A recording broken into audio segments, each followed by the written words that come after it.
Hello aspirants, आप सब अच्छे होंगे, मस्त होंगे और अपनी पढ़ाई को अच्छे से कर रहे होंगे।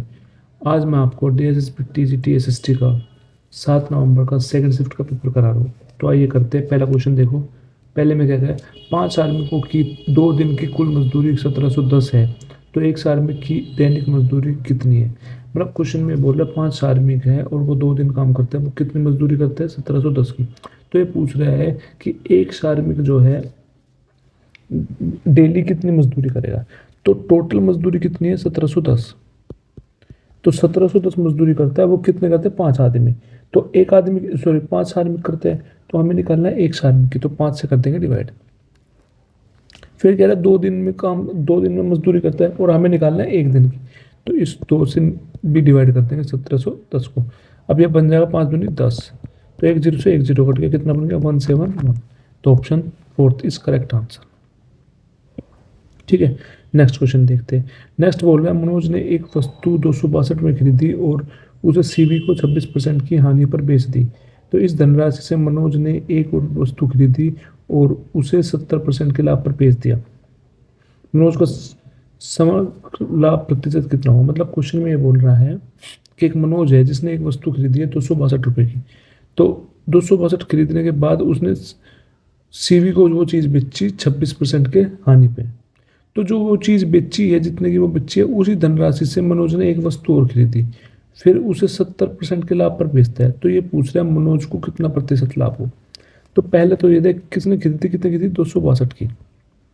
तो 262 की चीज़ खरीद के उसने सीवी को बेच दी 26% हानि पर। 100 पे 26% का 26, तो कितने में बेची होगी उसने, 74/100 की। तो ये इतने में बेची होगी, जो ये इससे धनराशि आई होगी। तो उससे उसने एक चीज़ और खरीदी इतनी धनराशि से, जो ये धनराशि बनी। फिर उसमें 70% के लाभ पर फेर बेच दिया। 100 का 70%, 70, तो कितने में बेची होगी उसने, 170/100। तो वो चीज़ इतने में उसने बेची होगी, तो उसको डिवाइड कर, सोल्व कर देंगे। एक जीरो से एक जीरो गए, 2×5 = 10, 2×3 = 6, 2×7 = 14। ठीक। अब जो कटता हो काट दो, से कटेगा नहीं। अब इसको सोल्व कर लेते हैं।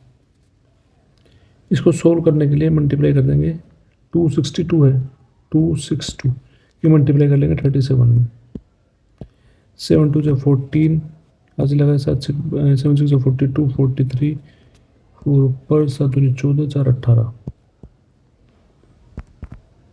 3×2 = 6, 3×6 = 18, आज लगा 1, 3×2 = 6, 1 7, तो 4 6 3 9, 8 8 16, हाथ लगा 1 7 8 9, कितना बन गया, 9694।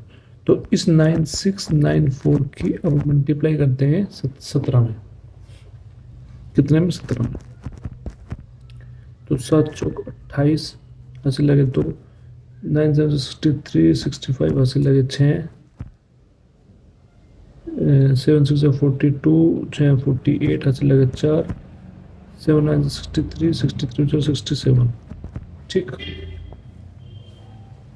इसके बाद 1 से करते हैं, ये 4 बच गया, 9 बच गया, 6 और 9, अब कितना बच जाएगा, 8 5 4 9, 9 8 17, 7 6 13 14, हाथ से लगा 1, 9 6 15, 1 16, कितना बन गया, ये हमारे पास बन गया 164,798/500। ठीक। अब इसको हम डिवाइड करेंगे, वो डिवाइड करके कितना आ जाएगा, इसको डिवाइड करके आ जाएगा हमारे पास 329.59। कितना, 329.59। ठीक, 329.59। तो इसका मतलब है कि कोई चीज़ उसने 262 में खरीदी थी, वो बेच रहा है 329.59 में, तो उसे कितना प्रतिशत लाभ हुआ है। तो अब देख लो, 262 में बेची खरीदी, 329.59 में बेच रहे हैं, तो कितने का लाभ, उसे लाभ हुआ है 67.59 का। तो लाभ प्रतिशत निकालने, लाभ प्रतिशत कैसे निकालते हैं, लाभ अपॉन क्रय मूल्य, कॉस्ट प्राइस × 100। तो लाभ कितना हुआ है 67.59 अपॉन 262 इंटू 100। अब इसको सोल्व करो।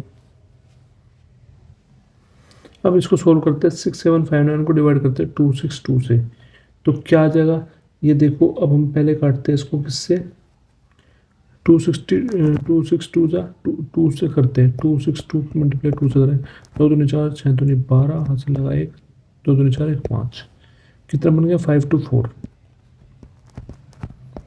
5 में से 4 गया 1 बचा 7 में से 2 गए 5 बचे 6 में से 5 गया 1 बचा।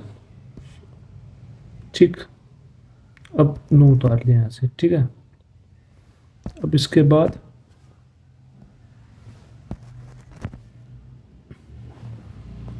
अब 1519 कितने से कट सकता है 5 से करके देखो 262 भी 5 से 5 2 जा 10 हाथ से लगा 6 5 30 31 हाथ से लगा 3 5 दूनी 10 3 13 कितना बन गया 1310 9 0 5 में से 3 गए 2 बचे। ये 0 बढ़ा दिया तो पॉइंट लग गया। तो 262 की मल्टीप्लाई कर देंगे 8 में, तो 8 2 से 16 हासिल लगा 1 8 6 से 48 49 हासिल लगा 4 8 दूनी 16 4 20 कितने पे कट गए ये पूरा कट जाएगा 8 पे। तो कितना आ गया 25.8% आंसर है। तो कौन सा ऑप्शन है option second is correct answer. Third question देखो 10 के प्रथम 13 गुणनजों का औसत कितना हुआ। तो 10 के पहले 13 गुणनजों का औसत पूछ रहा है। तो औसत कैसे निकालते हैं सबसे पहले तो वो लिखते हैं किसका हमें गुणन निकालना है 10 का निकालना है, तो 10 उसकी मल्टीप्लाई कर देंगे किसमें जितने गुणनज है उसमें एक जोड़ के मल्टीप्लाई कर दो कितना है 13, तो 13 प्लस 1 कर देंगे अपॉन 2 कर देंगे वो हमारा औसत आ जाएगा। तो 10 इंटू 13 प्लस 1 14 अपॉन 2 2 पंजे 14 पंजे 70। तो option first is correct answer. ठीक है, नेक्स्ट क्वेश्चन देख। नेक्स्ट क्वेश्चन बोल रहा है कि 11 संख्या का औसत दे रखा 62 और पहली 6 संख्या का औसत दे रखा 58 और अंतिम 6 संख्याओं के औसत दे रखा 61। तो हमें छठी संख्या पूछ रही है। तो देखो कैसे करते हैं पहली 6 संख्याओं का तो औसत दे रखा 62 और आखिरी 6 संख्याओं का औसत दे रखा 61 और 11 संख्या का औसत है 62 सॉरी यहाँ पे पहले 6 का औसत है 58 पहले 6 का 58 है अंतिम 6 का 61 है और 11 संख्या का औसत है 62। तो हमसे पूछ रहा है छठा नंबर क्या होगा। अब इस क्वेश्चन को कैसे करेंगे। अब इस 58 में से 62 को माइनस करेंगे कितना बनेगा 4 वो भी माइनस का और कितनी संख्या 6 तो 4 की मल्टीप्लाई कर देंगे 6 में। ऐसे 61 माइनस 62 माइनस 1 तो कितनी संख्या 6 तो इंटू कर देंगे 6 कितना बन गया 4 से 24 माइनस का 24 तो माइनस का और 6 कितना बन गया माइनस का 30।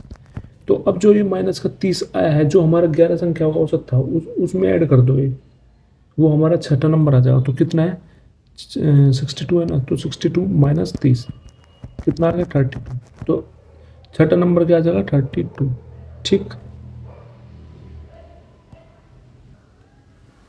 फिफ्थ क्वेश्चन देखो। फिफ्थ क्वेश्चन में कह रहा है एक ट्रेन है 463 मीटर की दूसरी ट्रेन है 512 की दोनों जो है रेलगाड़ी समांतर पटरी पे चल रही है और एक ही दिशा में चल रही है। तो जो पहली ट्रेन है जो दूसरी ट्रेन को वो है 75 सेकंड में पार करती है। तो इसने बोला है यदि एक रेलगाड़ी की चाल दूसरी रेलगाड़ी की चाल का 1/3 है मतलब एक रेलगाड़ी की जो चाल है वो दूसरी की चाल के 1/3 है। तो हमें बताना है दो धीमी चाल वाली जो रेलगाड़ी है उसकी चाल बतानी है चाल कितनी होगी मीटर पर सेकंड में। अब देखो क्वेश्चन को कैसे करेंगे। अब आपको पता है कि जब भी एक ही डायरेक्शन में हो तो उसकी दूरी कितनी हो जाएगी। दूरी निकालने के लिए दोनों की ट्रेन की लंबाई को ऐड कर देंगे तो दूरी कितनी आ जाएगी दूरी आ जाएगी दोनों ट्रेन को जोड़ दो 463 प्लस 512 कितना आ गया 975 और फिर उसने जो है 75 सेकंड में पार कर रहा है। ठीक है, तो हम यहाँ से चाल निकाल लेते हैं। चाल का फॉर्मूला होता है दूरी बटे में समय। दूरी कितनी होगी 975 और समय कितना रखा है 75। इसको काट दो, किससे कटता हो, 5 से काट दो, 5 एकम 5, 5 पंजे 25, 5 एकम 5, 5 नम 45, 5 पंजे 25, 5 तिये 15, 5 तिये 15, 5 नम 45, 3 से कट गया 13,000। तो चाल कितनी आ गई, 13 मीटर पर सेकेंड। अब 13 मीटर पर सेकेंड आ गई इसकी चाल। फिर इसने बोला है कि दोनों ट्रेन एक ही डायरेक्शन में चल रही है। जब दोनों एक ही डायरेक्शन में चल रही है तो जो इनकी चाल है, पहली वाली ट्रेन की चाल और दूसरी वाली ट्रेन की चाल, दोनों की चाल को हम माइनस करते हैं एक दूसरे से। तो मतलब ये लिख सकते हो, तो चाल कितनी हो जाएगी उसकी, पहली वाली ट्रेन को मान लिया V1, उसकी चाल है V1, दूसरे की V2 है, तो V1 माइनस V2 करते हैं। ठीक, समझ गया। फिर इसने बोला है कि जो दूसरी रेलगाड़ी की चाल है, जो दूसरी रेलगाड़ी हमारी V2, सॉरी, इसने बोला एक रेलगाड़ी की चाल दूसरी रेलगाड़ी की चाल की 1/3 है। तो मान ले एक रेलगाड़ी है, उस एक रेलगाड़ी की जो चाल है दूसरी की रेलगाड़ी का 1/3 है। मतलब जो दूसरी वाली की चाल है V2 जो है, दूसरी वाली की जो चाल है वो 1/3 होगी पहले वाले की, मतलब 1/3 इंटू V1। तो यहाँ से V1 की वैल्यू कितनी आ जाएगी, 3V2। ठीक, अब V1 की जगह 3V2 रख देंगे, बस उठा दे इसमें। तो चाल कितनी निकाली थी ऊपर हमने, चाल निकाली थी 13, और V1 की जगह लिख देंगे 3V2 माइनस V2। कितना बन गया यहाँ से, 13/2V2। तो V2 की वैल्यू यहाँ से कितनी आ गई, 13/2। इसको डिवाइड करेंगे कितना आ गया, 6.5 मीटर पर सेकेंड। तो कौन सा option, option 3 is correct answer. ठीक, नेक्स्ट देखो, एक सचिन है, सचिन जो है 20% वार्षिक ब्याज दर पर कितने रुपए जमा कर रहा है, 23,175। तो जबकि जो ब्याज वार्षिक रूप से संयोजित किया जाता है, तो 2 वर्ष के बाद सचिन की कुल राशि कितनी हो जाएगी, मतलब अमाउंट पूछ रहा है 2 वर्ष बाद। ठीक है, अब देखो 20% वार्षिक ब्याज दर पे है ना, तो 20% का फ्रैक्शन होता है 1/5। मतलब पहले वर्ष 5 से कितना होगा, 6 होगा, दूसरे वर्ष 5 से कितना होगा, 6 होगा। ठीक है, 5 पंजे 25, 6 छंग 36। तो ये हमारा होगा प्रिंसिपल मूलधन, ये हो गया हमारी अमाउंट या मिश्र धन कुल राशि। तो हमें 36 की वैल्यू निकालनी है। क्वेश्चन में दे रखा कितने जमा किया, 23,175। 23,175 जमा किया, मतलब मूलधन प्रिंसिपल कितना होगा, 23,175, और हमने निकाला 25। तो जो क्वेश्चन में रखा है उसको लिखते हैं ऊपर 23,175, और जो हमने निकाला होता है उसको लिखते हैं नीचे। अपॉन आ गया हमारे पास 25, और कुल राशि निकालना मतलब 36 की वैल्यू इंटू 36। इसको सोल्व करेंगे, सोल्व करने के बाद हमारे पास क्या आंसर आ जाएगा, हमारे पास आंसर आएगा, इसको सोल्व कर लेते हैं एक बार, रुको। 5 से काट दो, 5 पंजे 25, 5 चौक 20, 5 छंग 30, 5 तिये 15, 2 5 पंजे 25। फिर 5 से काट दो, 5 नम 45, 5 दूनी 10, 5 सत्ते 35। कितना बच गया, 927 इंटू 36। तो लास्ट की मल्टीप्लाई करके दो, 6 7 जा 42, लास्ट में 2 जिसके है वो आंसर है। लास्ट के 2 एक ही ऑप्शन में, तो option first is correct answer. अब इसकी मल्टीप्लाई करके देख लो, 927 की मल्टीप्लाई 36 में, 7 6 जा 42, हाथ चलेगा 4, 6 दूनी 12, 4 16, हाथ चलेगा 1, 9 6 जा 54, 55। अब 7 3 जा 21, हाथ चलेगा 2, 3 दूनी 6, 7 8, 9 3 27, 2 7 8 5 13, हाथ चलेगा 7 5 12 13, हाथ चलेगा 1 3 3 3 3 7 2। कौन सा ऑप्शन है, option first is correct answer. ठीक, अब 7वां क्वेश्चन देखो। 7वें क्वेश्चन में कह रहा है कौन सी चाल अधिकतम है वो बताने। पहले वाला चेक कर लो, 1680 मीटर पर मिनट में, तो सबको मीटर पर सेकंड में बदल लो।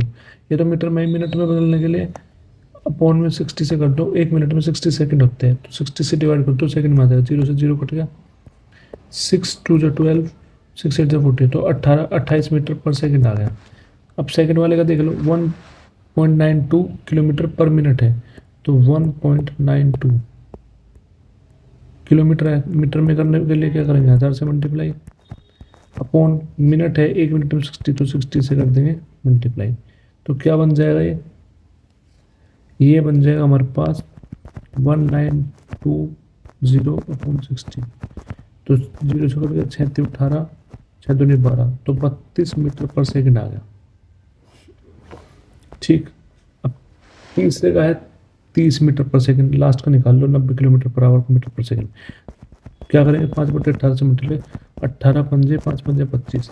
तो सबसे ज़्यादा पहले का आया 28 मीटर पर सेकंड, दूसरे का आया 32, तीसरे का 30, चौथे का 25। तो सबसे बड़ा कौन सा हुआ सेकंड वाला 32 वाला। तो option second is correct answer.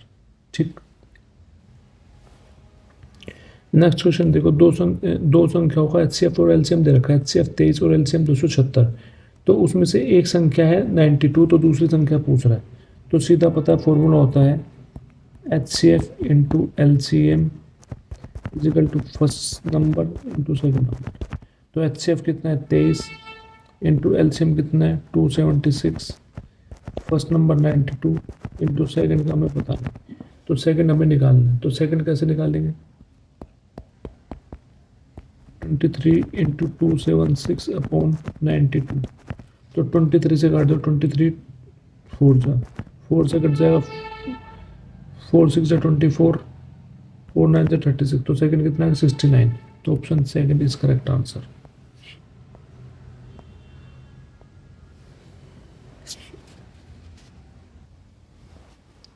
Ninth question देख, नाइन्थ क्वेश्चन क्या बोल रहा है कि ए अनुपात बी अनुपात सी और सी की वैल्यू दे रखे 4 है और बी की वैल्यू 6 है। तो सी पूछ रहा है सी का मान ज्ञात किए।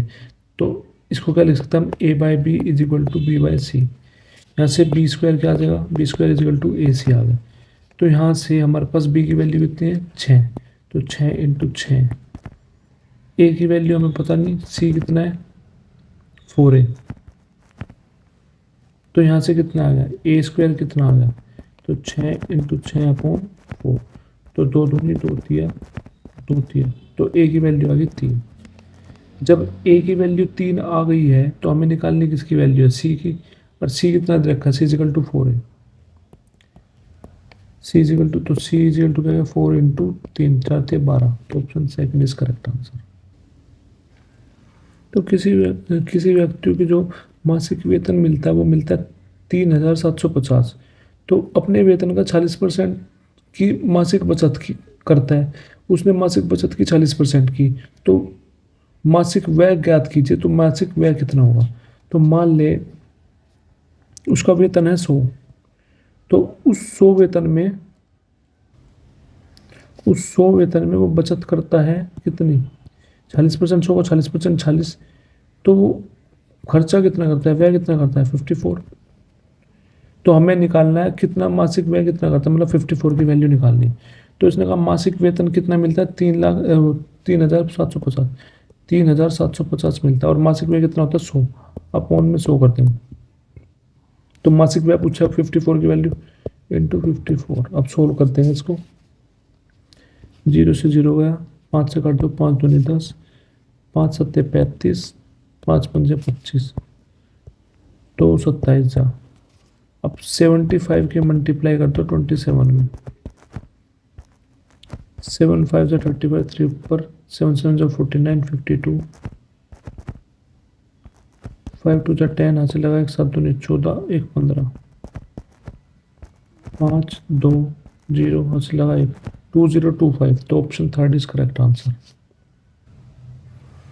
11th क्वेश्चन देखो, 11th में क्या बोल रहा है, यदि 25 व्यक्ति प्रतिदिन 10 घंटे कार्य करके 2 इकाई कार्य को 4 दिन में पूरा कर सकते हैं, मतलब 25 व्यक्ति प्रतिदिन 10 घंटे कार्य करते हैं और 2 इकाई कार्य को वो 4 दिन में पूरा कर सकते हैं।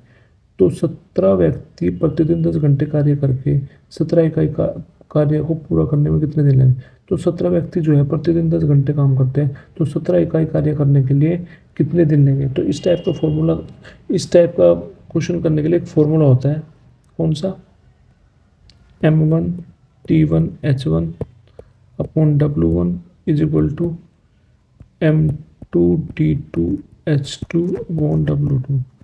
मतलब पहला पर्सन, दूसरा डेज, तीसरा आवर और W1 वर्क हमारा, ठीक। तो अब देखो आदमी कितने 25 इंटू में दिन कितने 4 इंटू में घंटे कितने 10 अपन कार्य कितना है तो इज इक्वल टू आदमी कितने 17 इंटू कितने दिन में पूछ रहे तो एक्स मान लेंगे, कितने घंटे 10 अपन कितना वर्क है 17, 17 से 17 कट गया, 10 से 10 कट गया, 2 से 2 दूनी 4, तो एक्स की वैल्यू आ गई 50। तो ऑप्शन 4 इज करेक्ट आंसर। अब 12वां देखो, 12वां क्या कहता है, 12वां कहता है कि अजय ने कोई व्यवसाय शुरू करने के लिए बैंक से 3 लाख का ऋण लिया, मतलब 3 लाख उधार लिए बैंक से, तो जिसमें 2 वर्ष के बाद 4 वर्ष वार्षिक ब्याज दर पर कितने साधारण ब्याज का भुगतान करेगा। मतलब इसने कहा है कि एक अजय है, अजय ने अपने व्यवसाय शुरू करने के लिए बैंक से 3 लाख रुपए लिए, तो उसने 2 वर्ष बाद 4% के रेट से उसे कितना साधारण ब्याज देना पड़ेगा, तो साधारण ब्याज निकालना है। तो इस टाइप के क्वेश्चन को करने के लिए सीधा फॉर्मूला लगा दो PRT/100। तो प्रिंसिपल कितना 3 लाख, रेट 4 टाइम 2 अपॉन 100, 0 से 0 कट गया, कितना बच गया 4 दूनी 8 थे 24, कितना आ गया 24,000। तो option second is correct answer. 13th question देखो, 13th बोलता है कि कोई व्यक्ति अपने मासिक वेतन का 25% अपने घर के किराए पर खर्च करता है। मतलब कोई व्यक्ति है अपने मासिक वेतन का 25% तो अपने घर के किराए पर खर्च करता है।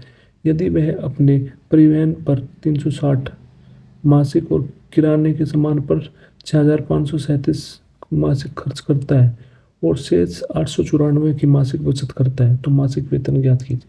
मतलब क्वेश्चन में बोल रहा है कि कोई व्यक्ति है, उसने अपने जो मासिक वेतन है उसका 25% तो अपने घर के किराए में लगा दिए, फिर उसके बाद उसने परिवहन पे 360 लगा दिए और किराने के सामान में 6,537 लगा दिए, और कितने बच गए उसके पास 894 रुपये। तो हमसे मासिक वेतन पूछ रहा है। देखो इस टाइप के क्वेश्चन को कैसे करेंगे। तो पहले बोल रहा है ये कि जो व्यक्ति है मासिक वेतन का 25% अपने घर के किराए पे खर्च कर देता है। तो घर, मान लो कि टोटल मासिक वेतन 100 है, तो घर पे खर्चा कर दिया उसने 25%, 100 का 25%, 25, तो उस पर बच कितना गया 75। जो ये 75 बचा है, जो 75 बचा है, तो इस 75 में से तो होगी जो भी चीज़ होगी, मतलब इस 75 में से ही तो हुआ है जो भी परिवहन पे 360 का खर्चा आया है, और उसके किराने के सामान पे जो 6,537 का सामान लिया वो 75% में तो आएगा ना, और उसके पास जो शेष बच गया 894 रुपये। तो ये टोटल कितने बन गए हमारे पास, ये इसका ऐड करेंगे कितना आ जाएगा 7,791। तो जो 7,791 आया है वो कितने में आया, ये जो बचे हुए थे ना बचत के जो 75% थे, तो उसमें तो आएगा ना। तो मतलब इस चीज़ को मैं लिख सकता हूँ, दोनों को बराबर लिख सकता हूँ, 7,791 अपॉन 75, और मासिक वेतन निकालना, मासिक वेतन कितना 100 इंटू वेतन 100। इसको सोल्व करेंगे, सोल्व करके इसका आंसर आ जाएगा 10388। तो option second is correct answer. ठीक है, मैं इसके मल्टीप्लाई करके दिखा देता हूँ आपको। 25 से काटते 25 चौक 100, 25 दिए 75, अब 3 से काट 2 से, 3 दूनी 6, 1 बच गया, 3 पंजे 15, 2 बच गए, 3 हम 27, 2 बच गया, 3 27, कितना बच गया 2597 इंटू 4।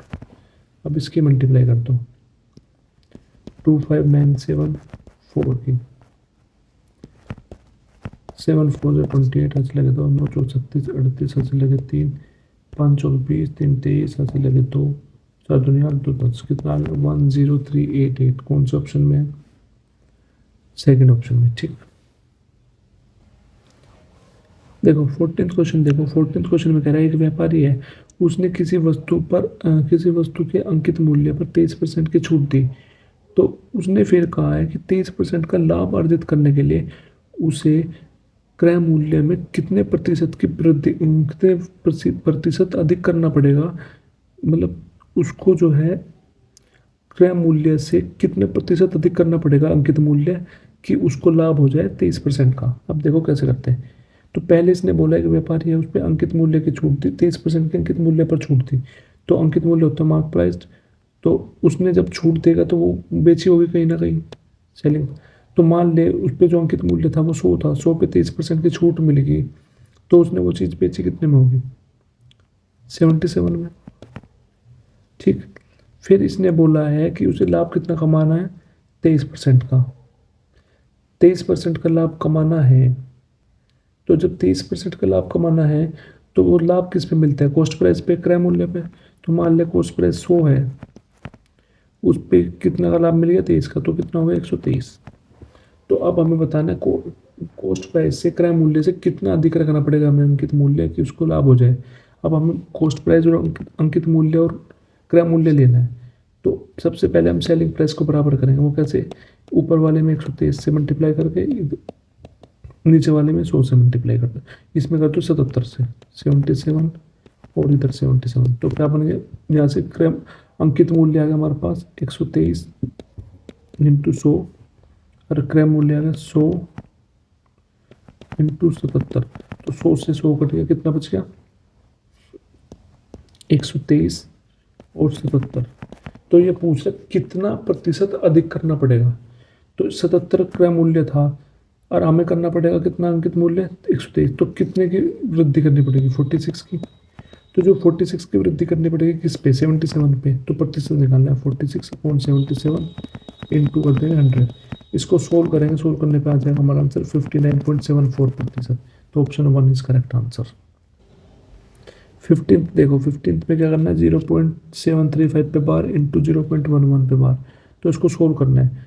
तो देखो ऊपर लिख देंगे 735 माइनस कर देंगे पॉइंट के बाद जिस पे बार नहीं होगा। तो ऐसा तो कोई है नहीं, तो माइनस करने की जरूरत नहीं। अपॉन में जितने पे बार है उतने 9 लिख दो, तीनों पे बार है तो 3 9 लिख देंगे इंटू, अब पॉइंट के बाद कितने नंबर है, 2, दोनों पे बार है तो 11 लिख देंगे। तो ऐसा कोई नहीं जिसपे बार ना हो तो माइनस नहीं होगा। अपॉन में कितने पे बार है, दोनों पे, तो 2 9 लगा देंगे। ठीक, अब इसको कर देंगे सोल्व, 11 9 99। अब इसको हम काट देंगे किससे, 3 से, 3 3 3 3 से करेंगे, 3 दूनी 6, 3 चौक 12, 3 पंजे 15, कितना बन जाएगा, 245। अब 3 3 3 की 9 में मल्टीप्लाई करता हूँ, 3 3 3 की 9 में, तो 9 3 27, हंस लगे 2 9 3 27 29, हंस लगे 2 9 3 27 29, 2997। तो ऑप्शन 4 इज करेक्ट आंसर। ठीक है।